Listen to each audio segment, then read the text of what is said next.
उपस्थित मध्य प्रदेश के यशस्वी मुख्यमंत्री डॉक्टर मोहन यादव जी, प्रदेश के उच्च शिक्षा मंत्री इंदर सिंह जी, जल संसाधन मंत्री और ग्वालियर के प्रभारी तुलसीराम सिलावट जी,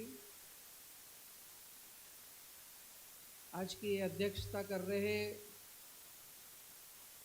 मध्य भारत के संघ के प्रांत संघ चालक डॉक्टर अशोक पांडे जी, मध्य भारत शिक्षा समिति के अध्यक्ष राजेंद्र बांदिल जी, सचिव राजेंद्र वैद्य जी और सभागार में उपस्थित इस संस्था के साथ और शिक्षा के साथ जुड़े हुए सभी आत्मीय विद्वत बहनों तथा भाइयों,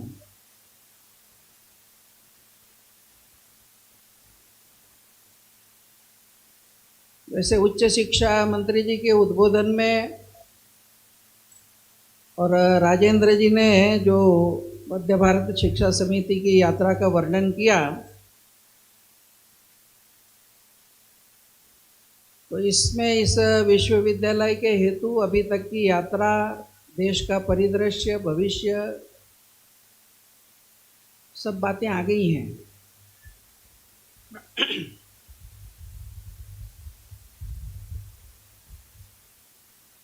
मैं यहाँ की पत्रिका देख रहा था तो जब 1941 में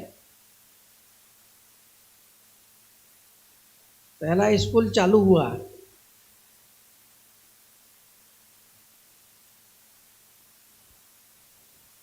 तो विद्यालय के रूप में हुआ, तो उस समय का घोष वाक्य 1941 का उसमें लिखा हुआ है। तो वो घोष वाक्य था शून्य से शिखर तक। तो 41 में जो विद्यालय के रूप में प्रारंभ हुआ और आज की तारीख में शिक्षा के क्षेत्र में शिखर यानी विश्वविद्यालय होता है। तो जो सपना 41 में देखा था वो आज 2026 में रूप ले रहा है।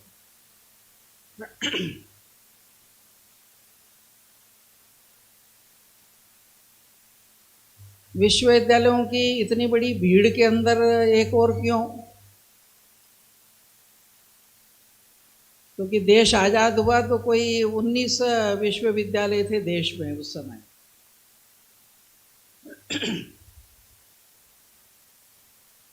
और आज हम देखते हैं कि 1200-1500 संख्या गिनना कठिन है, प्राइवेट और बाकी सब मिला देंगे तो इतने सारे विश्वविद्यालय हो गए।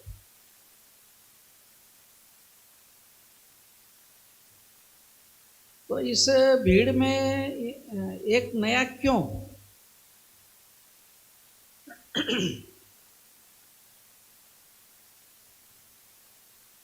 तो जो मुख्य बात कही गई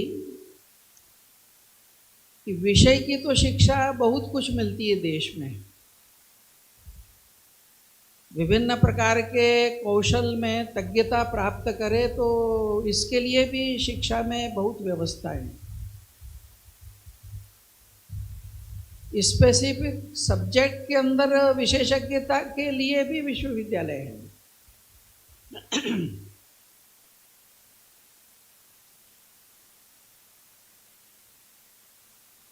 लेकिन मूल प्रश्न है कि विषय का तो विशेषज्ञ होता है, लेकिन एक अच्छा आदमी होता है कि नहीं?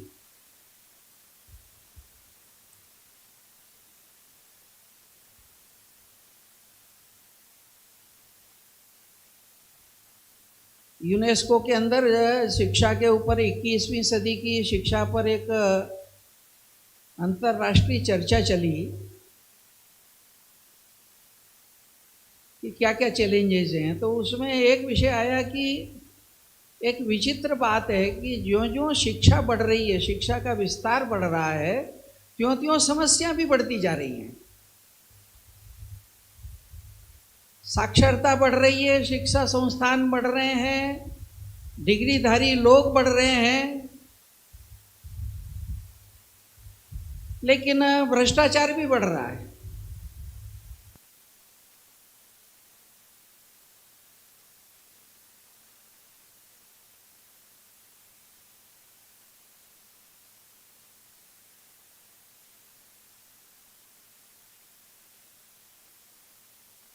और इसलिए ये इसका जो कारण है, इसका समाधान अगर करना है तो शिक्षा कौशल का विकास करे, शिक्षा विषय की विशेषज्ञता का विकास करे, लेकिन उस सारे कौशल को, उस सारी एक्सपर्टाइज को, उस सारी विशेषज्ञता का उपयोग करने वाला जो आदमी है, वो आदमी अगर संवेदनशील नहीं हुआ, आदमी अगर उदार नहीं हुआ,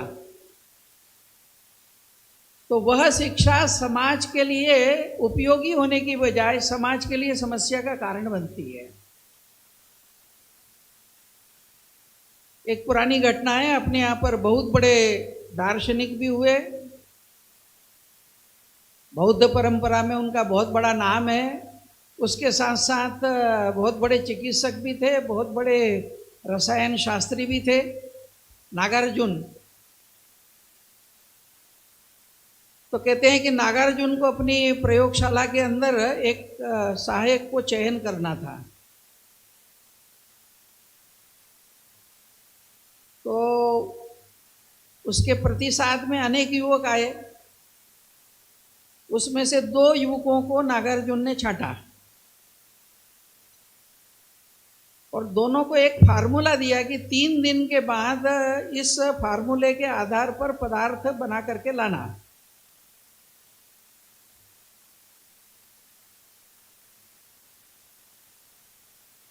तीन दिन के बाद दोनों आए, एक बड़ा प्रसन्न था, एक बड़ा दुखी था।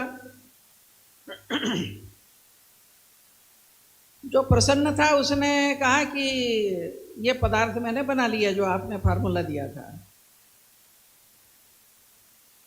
जो दूसरा दुखी था उसको पूछा तो उसने कहा कि मैं नहीं कर पाया। नागार्जुन ने पूछा कि क्या समझ में नहीं आया या कोई कठिनाई थी? तो उसने कहा नहीं, ये बात नहीं थी, बात ये हुई कि आपसे बात करके जब हम बाहर निकले और वो पास के ही गांव के रहने वाले थे दोनों, तो जैसे ही हम थोड़ा जंगल के रास्ते पे गए तो देखा कि एक आदमी एक पेड़ के नीचे और बुखार के कारण तड़प रहा है, कोई देखने वाला नहीं था। तो मैं उसको उठा करके घर ले गया, उसकी शुश्रूषा के लिए वैद्य को लाया। उसकी तकलीफ थोड़ी बढ़ गई तो ये 3 दिन मेरे उसी की सेवा में निकल गए, मुझे इस फार्मूले के आधार पर करने का समय ही नहीं मिला।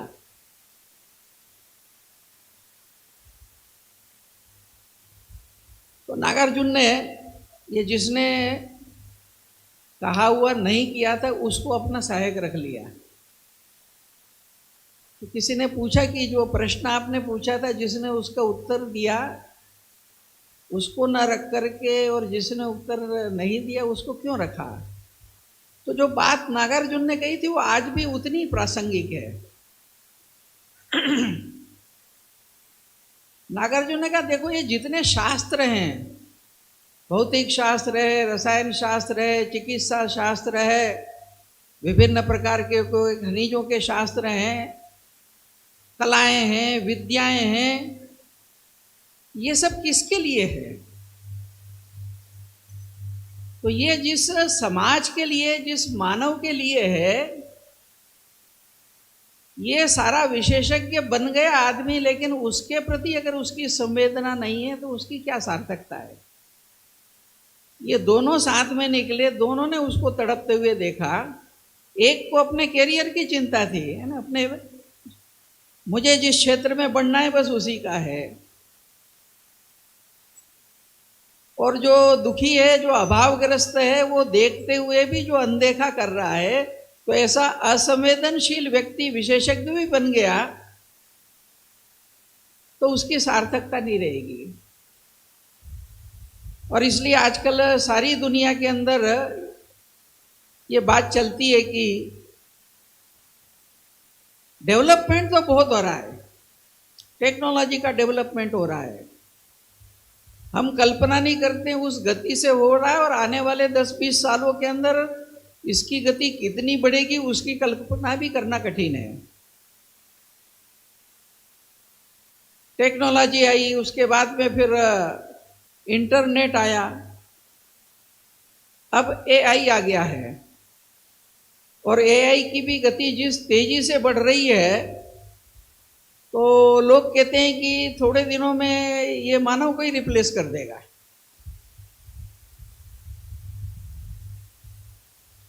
तो चहुं और विकास हो रहा है, लेकिन ये विकास किसका हो रहा है? तो एक शब्द में कहना हो तो अपने परिवेश का विकास हो रहा है।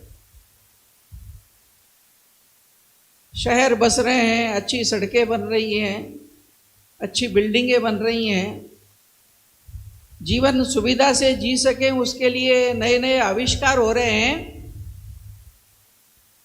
तो जितना विकास हो रहा है वो परिवेश का विकास हो रहा है, लेकिन जो मनुष्य है ये पिछड़ता जा रहा है।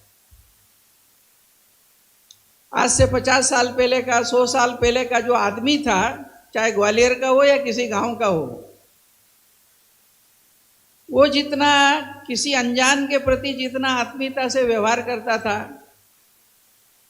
अपनी जीवन शैली के अंदर वो पशु पक्षी मनुष्य हर एक की चिंता करता था, 100 साल पहले का समाज और आज के समाज के व्यवहार की परंपराओं की तुलना अगर हम करेंगे तो हमको अपने आप ध्यान में आ जाएगा।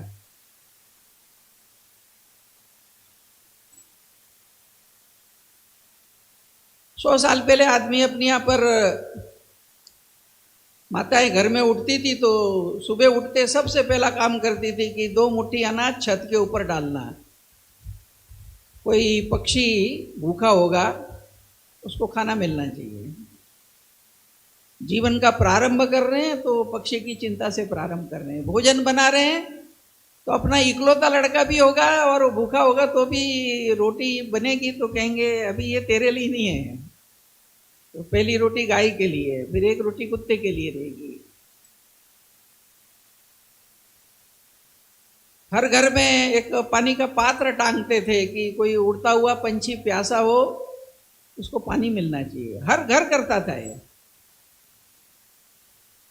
आज हम शिक्षित हो गए हैं, प्रगतिशील हो गए हैं, विश्वविद्यालय भी बहुत हो गए हैं, विश्वविद्यालय से शिक्षित भी बहुत हो गए हैं, लेकिन आदमी को भी आज 15 रुपए की बोतल खरीदना पड़ती पानी की। पानी भी निःशुल्क नहीं रहा। इसलिए मैंने कहा कि परिवेश का तो विकास हो रहा है, लेकिन ये जो मनुष्य है इसका विकास नहीं है। और इसलिए शिक्षा ऐसी चाहिए कि जो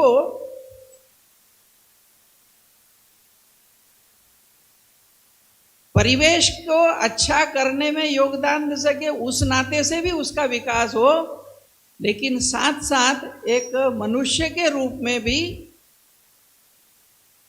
वो अधिक संवेदनशील बने, अधिक विचारशील बने, अधिक व्यापक दृष्टिकोण वाला बने।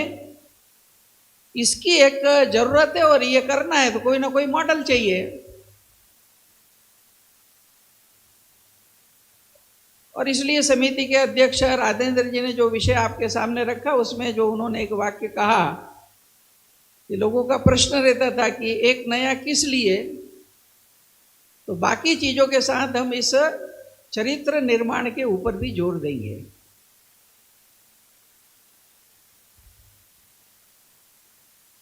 और ये बात सौभाग्य से भारत सरकार के द्वारा देश भर में भी जो वातावरण बना उसके कारण से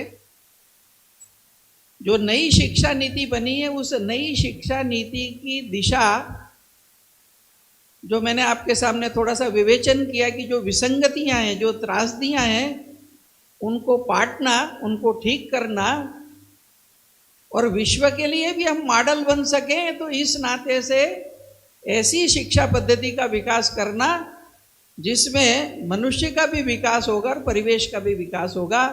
और इसी नाते से यह नई शिक्षा नीति जो बनी है इसकी रचना बनी है। मुझे लगता है कि एक अच्छा मॉडल मध्य भारत शिक्षा समिति आने वाले समय के अंदर और खड़ा करे।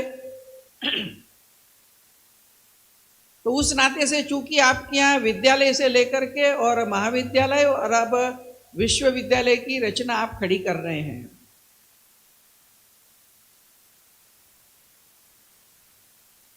तो पहली जो आधारभूत बात नई शिक्षा नीति में है, उस संदर्भ के अंदर एक अच्छा मॉडल खड़ा हो। नई शिक्षा नीति में जो मॉडल आया 5+3+3+4 का, अभी सब तरफ एलकेजी यूकेजी वेस्टर्न मॉडल चलता है। अभी नई शिक्षा नीति में जो विद्या प्रवेश के रूप में मॉडल दिया है, फाउंडेशनल कोर्स, वो पहला जो 5 है, तो कक्षा 1 और 2 और कक्षा 1 के पहले 3 वर्ष,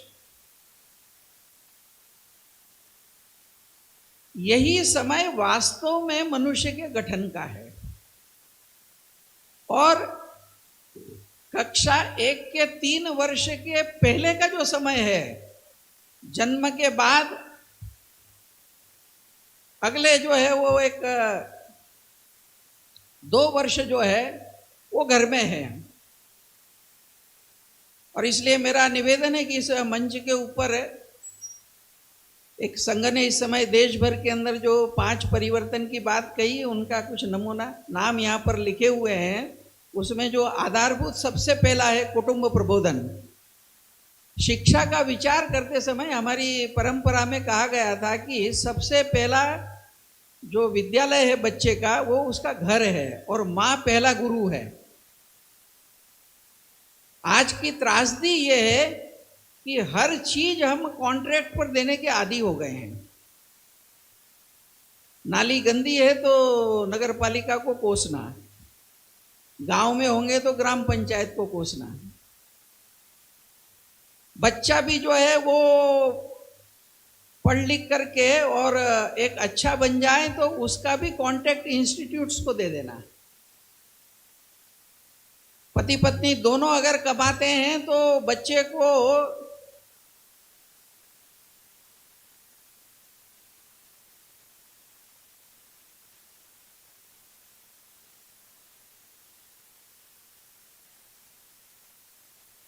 कि बचपन से ही उसका समग्र विकास बच्चे का हो।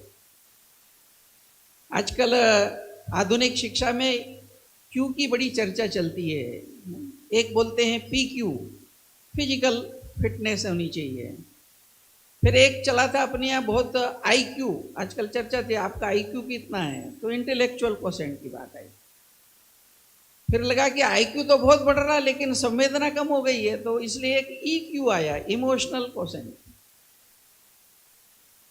लेकिन हमारी उपनिषद परंपरा के अंदर 5 क्वोशेंट कहे गए, पंचकोशी कहा गया। ये जो PQ है वो अन्नमय कोश है। और फिर मन और इसके बीच में एक प्राण कहा गया अपने यहाँ पर, जो वाइटल फोर्स कहते हैं। तो प्राणमय कोश की भी हमारी यहाँ चर्चा हुई। फिर मन संस्कारी होना चाहिए, सारी समस्या उसके कारण पैदा होती है। बच्चों में अगर अधिकाधिक लालसाएं बढ़ाने की प्रवृत्ति हम करते रहे उसकी इच्छा पूर्ति के लिए, सही दिशा नहीं मिली। और इसलिए तीसरा का मनोमय कोश का विकास होना। और फिर क्या है, सही है गलत है, तो बुद्धि का विकास होना, तो विज्ञानमय कोश आया। और जिस संवेदना की बात कही कि हम सभी के साथ में और आत्मीयता से जुड़ सके, तो आनंदमय कोश की बात आई। तो मुझे लगता है कि ये जो नई शिक्षा नीति ने एक बेस दिया है, इसको प्रैक्टिकल में लाने के लिए कुछ छोटे छोटे प्रयोग प्रारंभ किए जाए। और इसलिए इस शिक्षा समिति के विद्यालय के प्रारंभ से ही जो बच्चे पढ़ रहे हैं, तो बच्चों के साथ साथ उनके अभिभावकों से भी संपर्क किया जाए।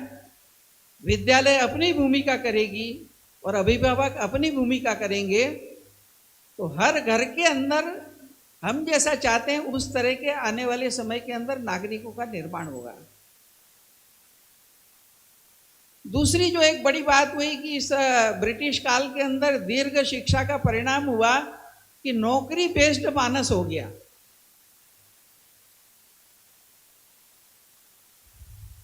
डॉक्टर कलाम ने एक किताब लिखी थी इंडिया 2020, उसमें उन्होंने कहा कि भारत में जनसंख्या है, संसाधन है, सब प्रकार की लोगों में प्रतिभाएं हैं, कुशलताएं हैं, और भारत अगर सोच ले तो 2020 तक विश्व के अंदर प्रथम क्रमांक के ऊपर भारत का स्थान आ सकता है। लेकिन उसमें बाधाएं क्या हैं? तो बहुत सारी बाधाओं में एक आखिरी बाधा उनने लिखी थी कि युवाओं के अंदर सिक्योर्ड लाइफ की चाह और रिस्क लेकर के कुछ करने की मनोवृत्ति का अभाव।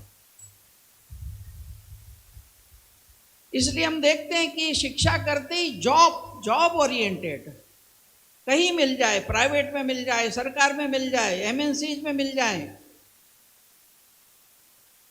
लेकिन मैं शिक्षित हो गया हूं तो मैं कुछ भी करके जी लूंगा, कुछ भी कर सकता हूं। ये जो एक आत्मविश्वास मन के अंदर आना चाहिए, और जिसके लिए आजकल देश में आत्मनिर्भर भारत की चर्चाएं चलते समय बात चल रही है कि आत्मनिर्भर भारत बनना है तो युवाओं के अपने स्टार्टअप हों, अपने नए प्रयोग हों, अपने नए और व्यवसाय हों। तो शिक्षा, ज्ञान, चरित्र, संस्कार के साथ साथ अपने पैर पर खड़ा होकर मैं भी जी लूंगा और 4 अन्य को भी सहयोग कर दूंगा, ऐसी सामर्थ्य लोगों में पैदा हो। इस नाते से इस नई शिक्षा नीति में स्किल आदि का जो विषय है वो भी कक्षा 6 से प्रारंभ करने की बात है। और 9वीं कक्षा से पढ़ाई के साथ साथ प्रैक्टिकल का अनुभव। आजकल हम जानते हैं कि डिग्री की कोई वैल्यू नहीं रही है। मुझे आश्चर्य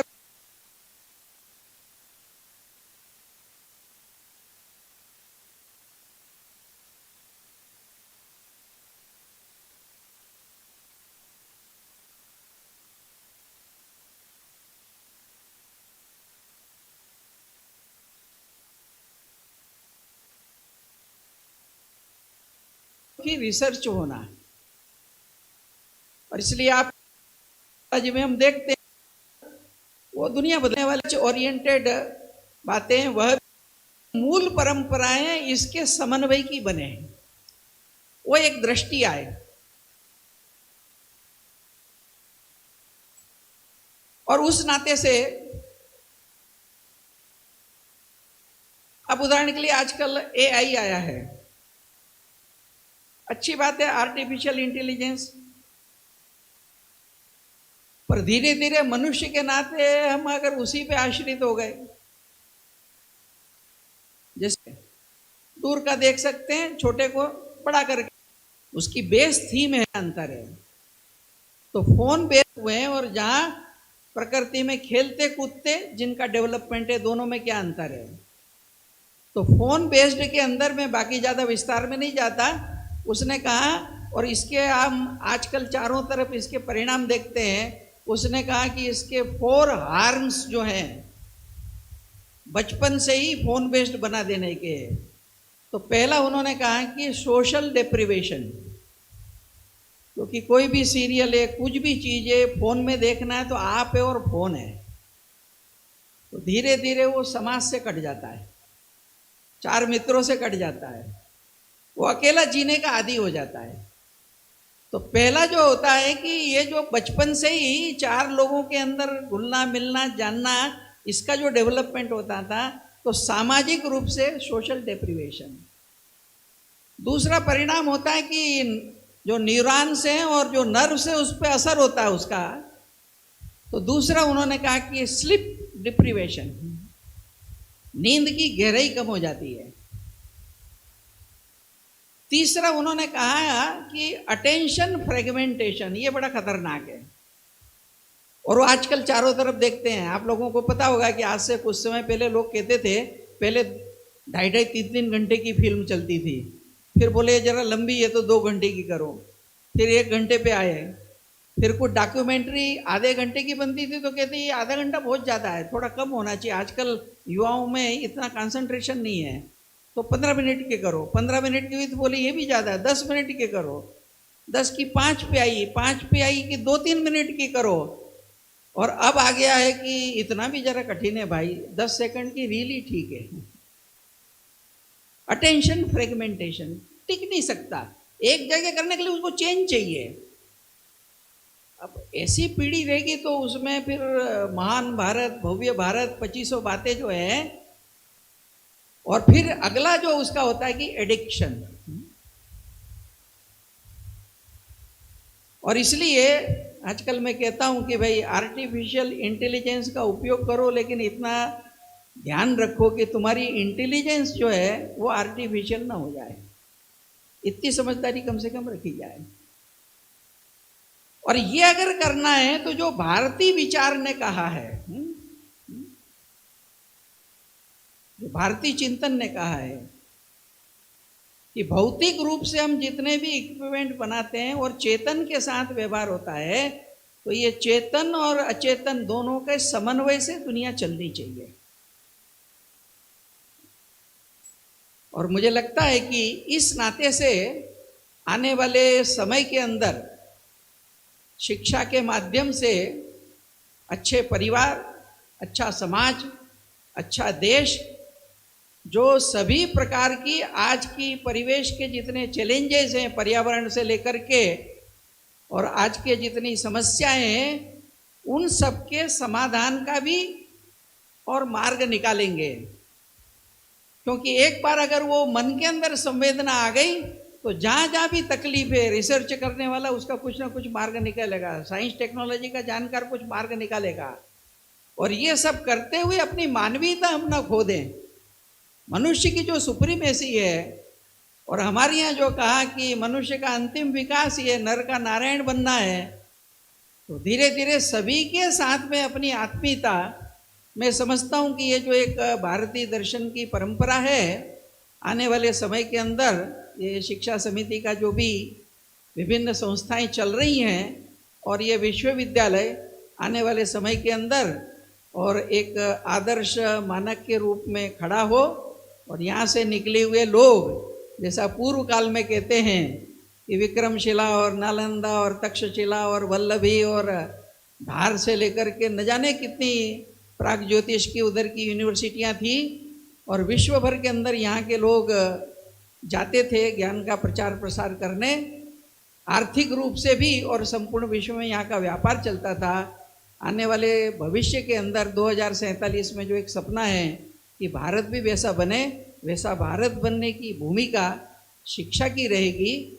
और इस नाते से शिक्षा क्षेत्र में लगे हुए आप सभी बंधु इन बातों का कुछ विचार करें, और इनको कैसे हम एडाप्ट करते हुए आने वाले समय के अंदर एक नया मॉडल खड़ा कर सकते हैं जिससे महान भारत का निर्माण हो। इतना ही निवेदन करते हुए आप सबने मुझे इतनी देर धैर्य से सुना, आप सबका आभार मानते हुए मैं अपनी वाणी को विराम देता हूँ।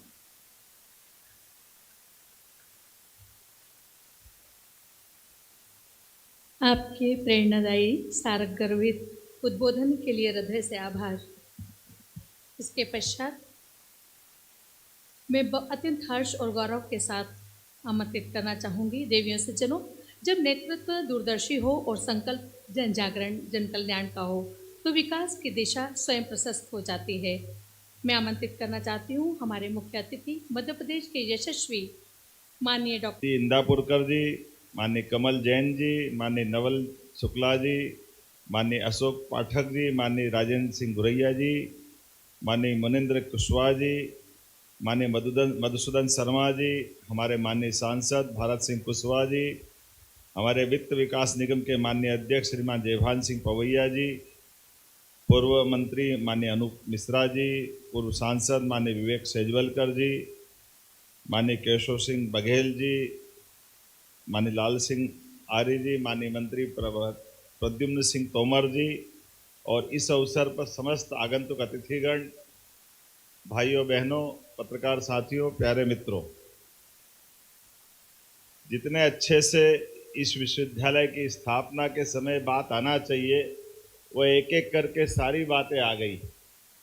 और किसी भी विश्वविद्यालय के स्थापना के लिए आदिकाल से हमारे अपने योगदान को लेकर के विस्तार से बात हम तो क्या दुनिया इस बात को जानती है। और इसी ग्वालियर की धरती पर हमारे लिए कई ऐसे इतिहास बने हुए हैं जिसके कारण से पूरा देश ग्वालियर के प्रति विशेष आदर रखता है, सम्मान के साथ देखता है। मैं आज के इस अवसर पर उच्च शिक्षा का ये सर्वोच्च संस्थान विश्वविद्यालय जो होता है, ऐसे में ये समाज के सहयोग के साथ जब ऋषि गालव विश्वविद्यालय की आज भूमि पूजन की आधारशिला रखी जा रही है, ऐसे समय में इसकी यात्रा की तरफ भी अगर देखते हैं, जो माननीय राजेंद्र जी ने कहा, माननीय इंदर सिंह जी ने भी कहा, सच में 85 वर्ष पहले 21 जुलाई 1941 को एक ऐसे अलख निरंजन व्यक्तित्व के धनी श्रीमान सदाशिव गणेश गोखले जी ने इस समिति की कल्पना की और इस तरफ कदम बढ़ाया। मैं उनको वाकई स्मरण करता हूँ, जिनके कारण से 4 महाविद्यालय, 5 विद्यालय, एक खेल अकादमी और आज विश्वविद्यालय की तरफ कदम बढ़ रहे हैं। वास्तव में हम उन इस महान व्यक्तित्व को भी स्मरण भी करें और उस परंपरा के बलबूते पर जो मुझे शिक्षा मंत्री ने बताया कि ये महाविद्यालय विद्यालय भी पूरे प्रदेश में एक विशेष पहचान रखते हैं। उनके अपने इस परिवेश के आधार पर जो कल्पना की गई, और ये भी बिल्कुल सही बात कि ये विश्वविद्यालय महाविद्यालय के अंदर आज के दौर में और प्राचीन दौर में भी वो सारे विकार भी है और हमारा विचार भी। अगर तुलना ही करते हैं तो कभी कभी महाभारत के उस काल में भी एक विशेष तुलना दिखाई देती है। एक तुलना दिखाई देती है, भगवान कृष्ण कंस को मारने के बाद उज्जैन में सांदीपनि विद्यालय में शिक्षा ग्रहण करने आते, और विद्यालय में शिक्षा ग्रहण करने के साथ गरीब अमीर के बीच कोई पर्दा नहीं होना चाहिए, मित्रता की अद्वितीय मिसाल बनती है श्री कृष्ण और सुदामा की दोस्ती के माध्यम से। और एक और वहीं तत्कालीन थोड़े दिन पहले के विश्वविद्यालय से निकले हुए द्रोणाचार्य और द्रुपद जी का भी जमाना ध्यान में आता है, जिनने अपने आश्रम के समय विद्यार्थी काल में मित्रता के बलबूते पर, द्रुपद जब राजा बन गए यज्ञ के अवसर पर, द्रोणाचार्य उनको लगा कि मेरे मित्र राजा होगा, ये तो सब दे सकते हैं। और हमको मालूम है वो देने का भाव द्रुपद के पास जब पहुंचा तो द्रुपद ने द्रोणाचार्य को पहचानने से मना कर दिया। उन्होंने कहा तुम भूल गए, अपन तो वहाँ पढ़े जहाँ एक साथ आनंद के साथ रहते थे। तो उन्होंने कहा तुम कौन सी दुनिया में रह रहे हो भाई, वो गई बात जब स्कूल की बात थी, अब ये ज़माना बदल गया, तुम कहाँ मैं कहाँ। और हमने वो वास्तव उस दौर का कठिन दौर भी देखा जब द्रोणाचार्य को ये बात चुभ गई और उनने अपने गुरुकुल में कौरव पांडव को शिक्षा देते देते अपने विद्यालय के आश्रम का भी दुरुपयोग एक तरह से हुआ कि जाओ गुरुदक्षिणा देना है तो द्रुपद को हरा के आओ।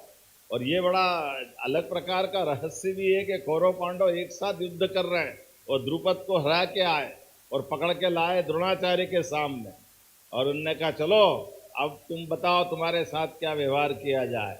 उन्होंने कहा आधा राज्य मेरे पास रहेगा, आधा तुम्हारे पास रहेगा। ये शिक्षा के दुरुपयोग का 5000 साल पहले का क्या भाव है।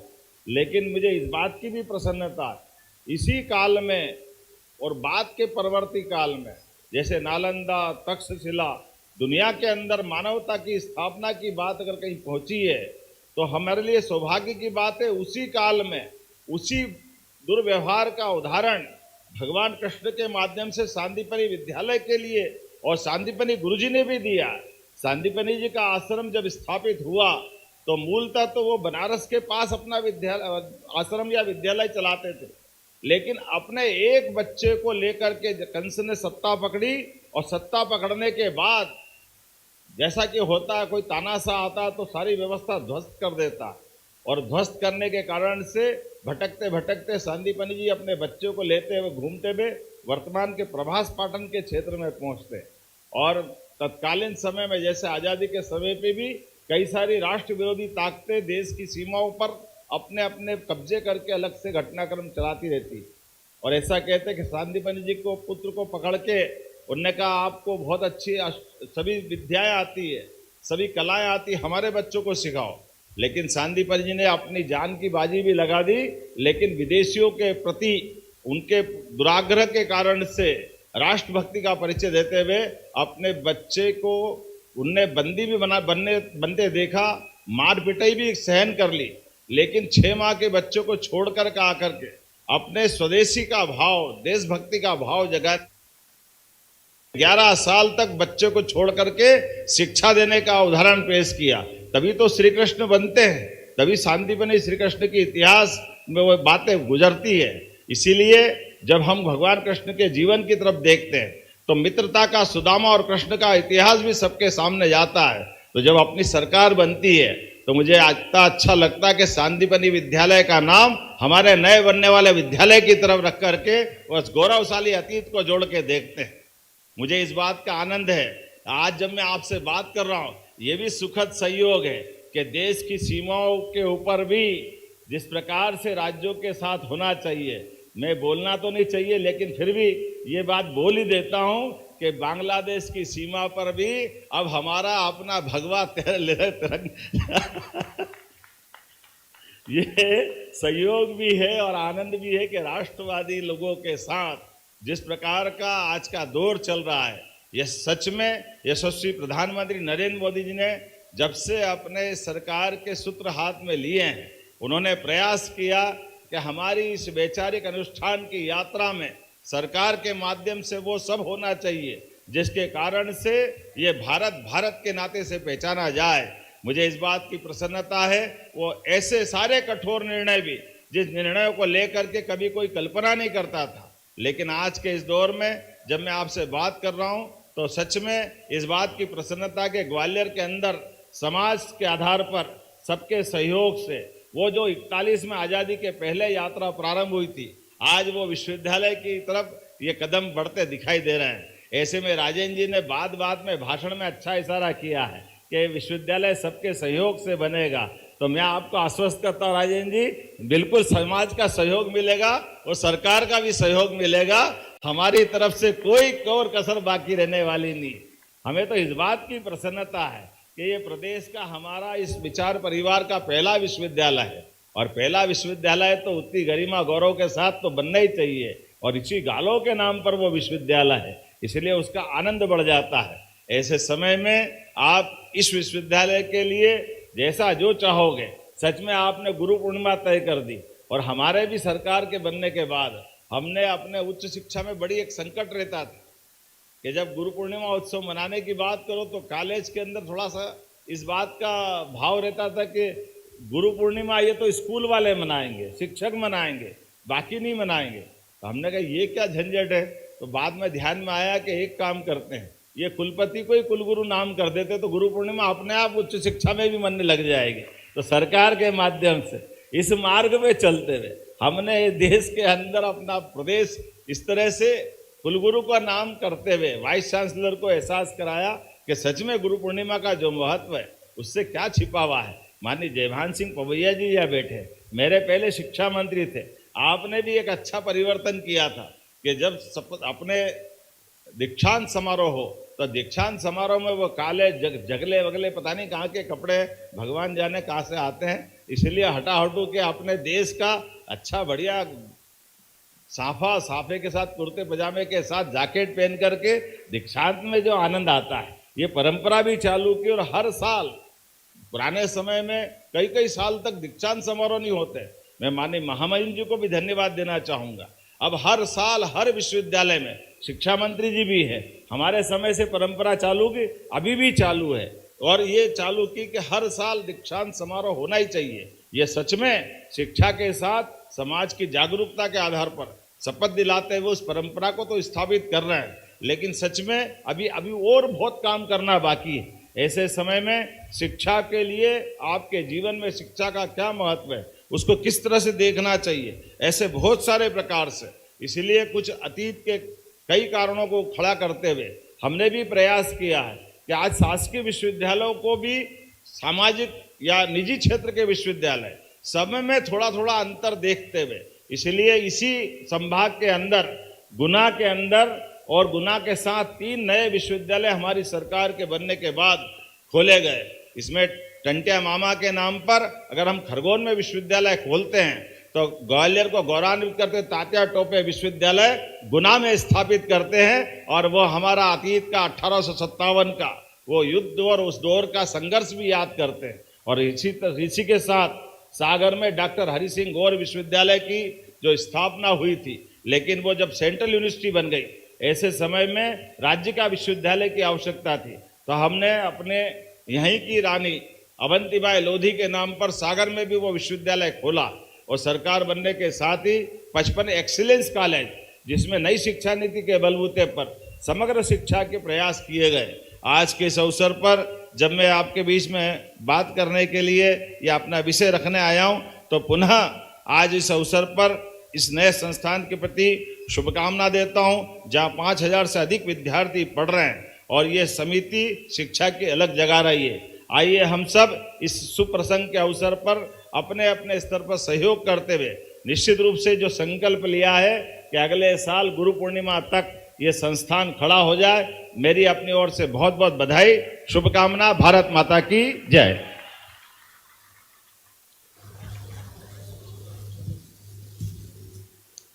माननीय मुख्यमंत्री जी के ओजस्वी, प्रेरणादायी एवं दूरदर्शी उद्बोधन के लिए हम हृदय से आभार व्यक्त करते हैं। आपके विचारों ने हमें सभी को एक नई ऊर्जा प्रदान की। धन्यवाद सर। उद्बोधन की इस श्रृंखला में हम आगे आमंत्रित करते हैं हमारे माननीय आज की सभा के अध्यक्ष महोदय माननीय श्री अशोक पांडे जी को कि वे आए और हमें उद्बोधन से मार्गदर्शन करें।